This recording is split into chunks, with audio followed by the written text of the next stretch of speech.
Thinking about that, remember they got humiliated, not just a loss, but humiliated, trailed 27-0 at home to the Packers, got blown out by Jordan Love. But that Green Bay route, and 2 years ago, that Dak scramble, clock management snafu, I can't unsee those, and neither can Jerry.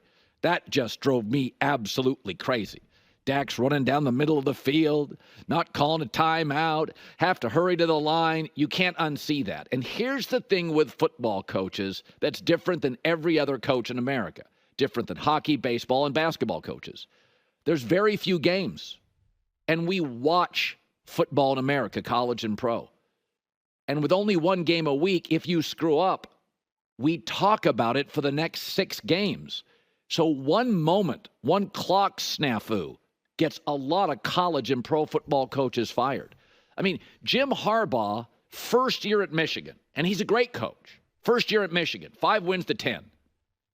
But he'd lose to Ohio State end of the year or a bowl game, and he'd get ripped for the next 5 or 6 months. Is Harbaugh the right guy? Of course he was the right guy. He's a Michigan guy, doubled the win total, improved recruiting. Of course he was the right guy. But until he won the Natty, every year he lost to Ohio State, the last big game that mattered, he'd get hammered. Doc Rivers has lost a lot of games, situational basketball games, playoff games. But there's a game tomorrow. He's been hired 5 times as a coach, despite that. If McCarthy doesn't work here, he'll never be a head coach again. Because it's the scarcity of games, it's the one sport we watch in America, and you can't unsee stuff. And that Green Bay loss wasn't just a loss. And Jerry Jones said it yesterday. Why didn't you give him an extension? Green Bay.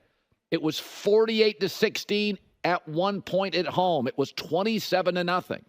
So, and I kind of back Jerry Jones on this. And I like Mike McCarthy. You can lose, but you can't lose like that at home in the final game of the year. You're not getting an extension. And that's what football coaches face that hockey, basketball, and baseball managers don't. One game a week. It lingers for 6 days until the next Sunday. And if you lose that last game like Green Bay and in that fashion, you're not going to get an extension. Okay. So I think what Colin is saying is largely accurate, but I think there's actually even another layer to it. Because I do agree, right? The scarcity of games means that each individual game matters so much more, right?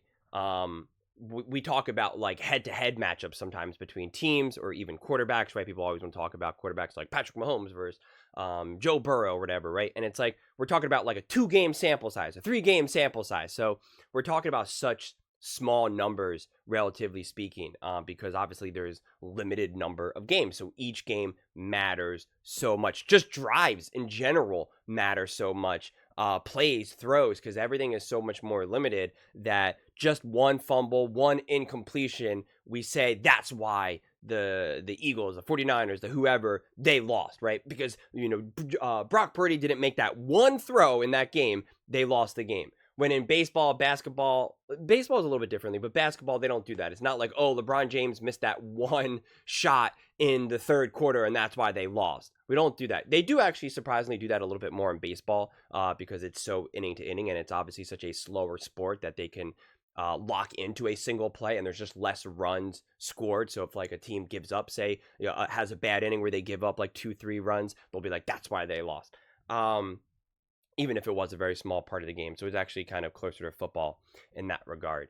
But I think part of the problem is not just the scarcity. It's also the popularity. The Dallas Cowboys, especially being, the most popular team in the NFL, football is just so massively popular that even when the season ends, we continue to talk about these things like they just happened. It's July, right? The end of July. And I've still am making videos or still interacting with people in the comment section on this channel where I'm emphasizing the Cowboys got blown out against the Packers. Or if I'm talking about the Packers and I'm saying Jordan Love, deserves a contract. Look what he did against the Cowboys. He embarrassed them, blah, blah, blah, blah, blah, blah. And it's because we're talking about this content and these games again and again and again and again, over and over and over and over again. So especially if it's the final game of the season for this team, it'll then continue into the offseason. Like if they got blown out by the Packers in like week 2 or week 3, like the 49ers, like people aren't talking about that as much. Because obviously, of course, those games don't technically matter as much.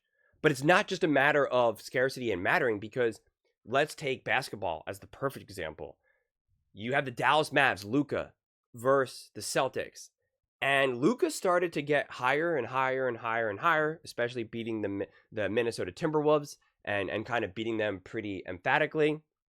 And Luka, of course, being a huge part of that. And so people were talking, obviously, about the NBA, the playoffs, the finals. And then they got beat pretty good, especially Kyrie and Luka for that matter. They got beat. They got rocked by the Celtics. No other way to slice it. And we talked about it for a couple days after. And then we just moved right back on to football.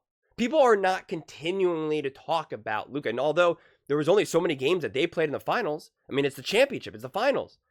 And yet we're not continuing to be like, Luka, man, he did not show up against the Celtics. Oh, Kyrie, he did not show up against the Celtics. Like, we're not saying that again and again and again because we're not dying for that content. And there's not like there's other NBA games being played right now. I know it's Summer League now, but that's obviously different. And whether the Olympics were happening right now, we still wouldn't be talking about it. But football, we need that content so desperately. I mean, at this point, I probably made like 10 different videos. Will Caleb Williams be a good quarterback in his rookie year? And it's like, I'm making it because they're making it, because we're still asking the same questions. How many times has Colin done a segment, will Mike McCarthy keep his job? Honestly, realistically, probably like 20 times. I'm not exaggerating. Probably 20 times within the last year or so. It's just again and again and again and again. I'm not calling out Colin. It's just the way how football content is generated. Because it's also interesting because opinions change and evolve. You ask me, should Dak get re-signed? You asked me 2 months ago. I'll say, no, Dak, they should move on from Dak. And then 2 months later, nothing has actually really changed. And now I'm like, you know what? Actually keep Dak. So that's kind of the crazy thing and the beautiful thing really about sports content. And it's why we can keep talking about the same thing again and again and again. You can watch the Chiefs Ravens game and say, oh my God, I think the Ravens blew that game. And you can give like a whole analysis why you think that's the case. And then a couple months later, you say, you know what, let me watch that game again. And you're like, actually, man, second thought, the Chiefs actually just truly won that game. They backed the Ravens into a corner, blah, blah, blah, blah, blah, blah, blah, boom. So it's just opinions change and flip and flop. And that's kind of part of the problem when you do get dominated like the Cowboys did, because those opinions aren't flipping and flopping. People aren't saying, well, was that really Mike McCarthy's fault? They're just like, that was a terrible game. There is no other way to slice it. And so now we just keep emphasizing that and emphasizing it and emphasizing it. And so that's obviously not a good place if you're Mike McCarthy and the Dallas Cowboys in general. So the question, will Mike McCarthy keep his job? It doesn't feel like it, because it feels like what they're saying is you got to go out and win a Super Bowl or maybe get to a Super Bowl. Maybe if Mike leads the Cowboys to the Super Bowl and they lose to, say, like the Chiefs or something, maybe then Jerry would not, fire and move on from everyone. I think that would probably at this point be enough, unless they got rocked in the Super Bowl, maybe in like Packers-esque. But other than that, I just don't see how Mike is going to keep his job. Unless Jerry really is just preparing for the end of his life and he just wants consistency. He just is like, hey, listen, man, I got significantly less years than I have more. I like Mike. I get along with him. He has my back. I have his. He's a good guy to be around. He lets me be him, myself. He doesn't step on anyone's toes. He's functional. He knows how to run a team in NFL. He obviously knows how to run practices, staff, knows how to talk to the media. Players, for the most part, like him. And maybe that's what he wants. Maybe he doesn't want a Bill Belichick. He doesn't want a Harbaugh. He doesn't want some other new young coach who has no idea who he actually is. And I wouldn't even fully blame Jerry for that. I don't know what it's like to be near the end of my life. And this is obviously, this is like everything to Jerry. And so maybe he's like, yeah, I want to keep Dak. I want to keep Mike. These are the guys that I like. These are the guys who I kind of want to be my last coach and quarterback until it's time for me to go off to wherever you go. I think that's actually a genuine possibility, but I really don't know. I don't know how badly Jerry really wants to win, or if it's the opposite. He's like, I want to win at least one more Super Bowl before I do go off to, to the heavens. And maybe then he does go all in. who knows? Jerry's Jerry's both predictable and unpredictable in that regard. But at the very least, in terms of Mike McCarthy, I am confident that he's just not good enough to elevate a team to the next level. He's not good enough to make a good team great or a great team elite. That is what Shanahan can do. That is what obviously Reed can do.